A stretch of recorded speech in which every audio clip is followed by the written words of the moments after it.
what does education teach us today? If you are born, you're going to have to go to, I don't know, possibly preschool. And then most definitely you're going to end up going to kindergarten, right? And almost certainly you will be in elementary school.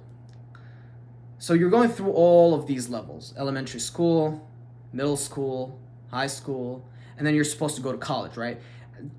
And again, it depends on your socioeconomic class. Socioeconomic means like which social class are you part of in society? Like, are you poor? Are you rich? Do you live in a good suburban area? Do you live in kind of like a bad area? It depends really where you come from. That also reflects on the decision of going to college. You might end up going to college, but you might end up taking a lot of loans, say with my data here. But what I know is there's a lot of people that are taking loans. A lot. And that's the issue of money there. It's a loop. I remember when I was 18 years old and I had discovered for the first time in my life, I need a job. And the reason why I need a job is because I need to pay for all the things that I need to afford that are necessary, right? The Maslow hierarchy, the Maslow pyramid of hierarchy. It starts with you have to have something to eat. It starts with you have to have something to drink. You move up and you need a roof on top of your head, and then you start kind of experimenting with the engine here. We're going to talk about all these things, but really what I discovered is I need to pay for those necessities. And the problem is every time I apply to a job, I mean, even as like, I don't know, food handler or something like that, like Subway or Pizza Hut or something like that, right? They're asking about experience, which I never had. I was 18 years old at the time, fresh out of high school, and I really don't have any job experience, barely any job experience at the time, right? So I'm thinking here, but wait, so how can I obtain this job experience? And I remember somebody telling me, well, you go to college. And I say, great, so I have to go to college, but pay for college. But for me to pay, I need one of like three. You either have to take loans and be in really horrible debt, or you pay for it yourself by getting a job and getting lucky somehow to finding that job, or by having amazing parents who would pay it for you, which means most likely your parents are within the middle, upper middle, or even upper class, right? A luxury not everybody enjoys. So the whole purpose of getting a degree in the first place is usually to get a better paying job, right? You want to be white collar, you don't want to be working class, or sometimes, I mean, you go to a trade school and you still are part of the working class, but really, you're essentially trying to pay money to make money, right? Which makes us pause here and think about how much is money the incentive of our behavior and action. And the reason why I like to start with education, and I started with all those levels, is because really the system of education is designed to produce workers. It's not designed for you and I to have ownership and for you and I to be financially free. It is designed so you can end up racking debts and a W-2. So after you are trying to use some of the income, whatever you get after you get out of college or high school, whatever medium you choose to make money, right, after education, you end up using that income to pay your debt. But then while you're also trying to pay that debt, you're expecting yourself to pay taxes every single year. So this whole model actually is not really new, right? It's not like we're saying, oh, we are at a very horrible time of our lives as humans and there's this conspiracy or something like that. Again, this is a very old model. It goes all the way back to the Babylonians, right? As somebody who likes history, I have to pause a little bit here and tell you a little bit of a history story, okay? And but in ancient Babylon, you had the king and his family. You had the priests. You had the merchants. And then you had the working class, the farmers. And everybody really kind of, sort of, rented a land. You used that land so you could farm, so you can produce, so you can use that to buy, sell whatever crops, right? And then eat for yourself and just kind of survive, right?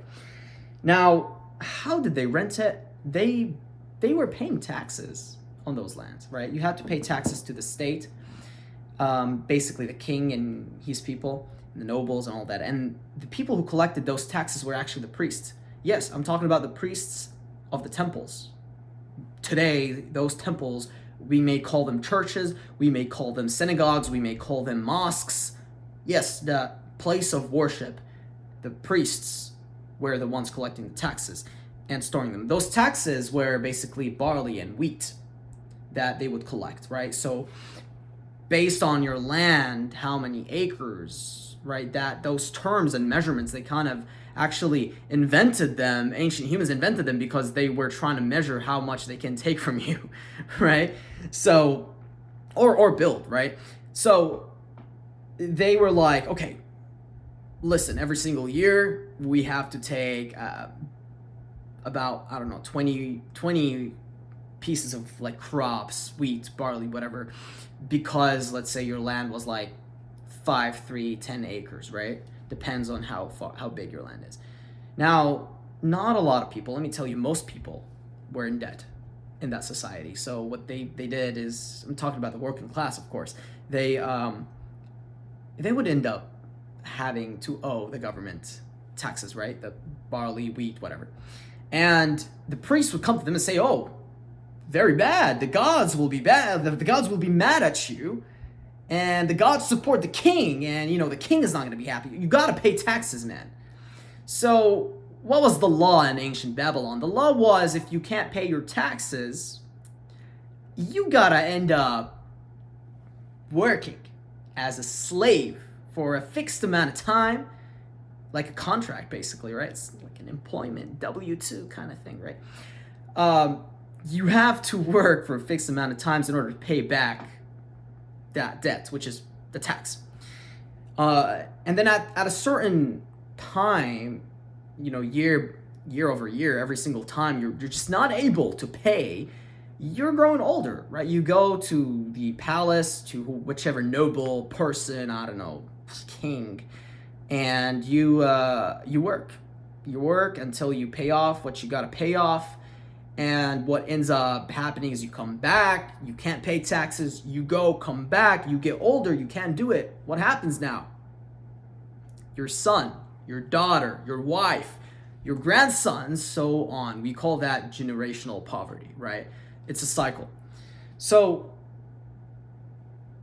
just let's pause here. Let's pause. Let's think about this has been going on for millennials. I don't know. I mean, certainly somebody broke that chain at some point, but dude, there are generations after generations since then living that same cycle. And the thing is, the names may have become different, but it's the same foundation. It's the idea of there is a social structure of certain people who are in power, and you have to fund those activities somehow. So, they gotta pay them taxes, and you have to have something to pay those taxes with. Today we call that W-2, right? The idea of a W-2 is you're really renting your skills, right? It's like you're renting an apartment. So when you are renting an apartment, you don't own the apartment. And you gotta pay every single month or you're gonna get evicted. It's extremely similar when it comes to your W-2 9-to-5 job, right? You are renting that role. You don't own the company. You don't own that role. If you die, you're not gonna pass it to your kids. You're actually going to pass to them the cycle of I'm going to die and then my kid is going to have to find a job because we don't have a family business that we own and are passing down our wealth. Okay? So the idea of money here, they structured it in a way so that money is always the incentive. Imagine if you live in a society where everybody owns their own thing, where everybody is free from the financial burdens of debt, of whatever renting formula that they have, and you just get to do whatever you want. You're not going to think about, oh my God, all of these responsibilities and bills and all of that. You're not going to think about it, right? And as we're progressing towards a society in which entertainment has become really what is sought after, I mean, we are very comfortable versus our ancestors, right? So we are moving forward towards that kind of society. For us, what we want now is just to be free and enjoy this life. But then again, imagine a society in which that is the norm. How are you going to distract this society and maintain them and control them? Because if you have the time and ability to think and do whatever you want, you're going to be a force. You're going to be a very strong force to change things, because you're going to start noticing that, wait a second, this is not structured for me, right? I want to change this. And that is really how power works, okay? That's really how, once you escape that fence, think of yourself as, a sheep and a herd of sheeps, and you end up saying, you know what's behind that fence? I kind of want to explore. You end up jumping, exploring, you gain that knowledge. Now you're not a sheep anymore that is ordinary like the other sheeps. You're a little different. And you come back to them and say, hey, you know what? I actually learned how to destroy this fence, explore the whole world, right? The sheep is just going to roam free and go everywhere. And you as the shepherd, you're going to lose all of that, right? So that's how you really craft power. You have to always put people in a fence, right? And that fence basically tells them, this is your limit. Now you're free to go explore whatever, but here's the risk, right? So lots of people are born with that comfortability mindset, rather, let's call it a scarcity mindset, right? Hey, there's so little around this fence. Like within this fence, this is what we have. So I gotta fight for what's inside. I don't care what's outside, because if I leave what's outside the fence, I'm gonna miss on what's inside the fence. I think that the education system we have is good enough to let you master within the fence, but it's not going to teach you how to get out of that fence that we talked about, right? And I think that some people feel comfortable staying within the fence, and there's nothing wrong with that, right? But some people are very ambitious. Some people think of themselves as somebody that can change the world.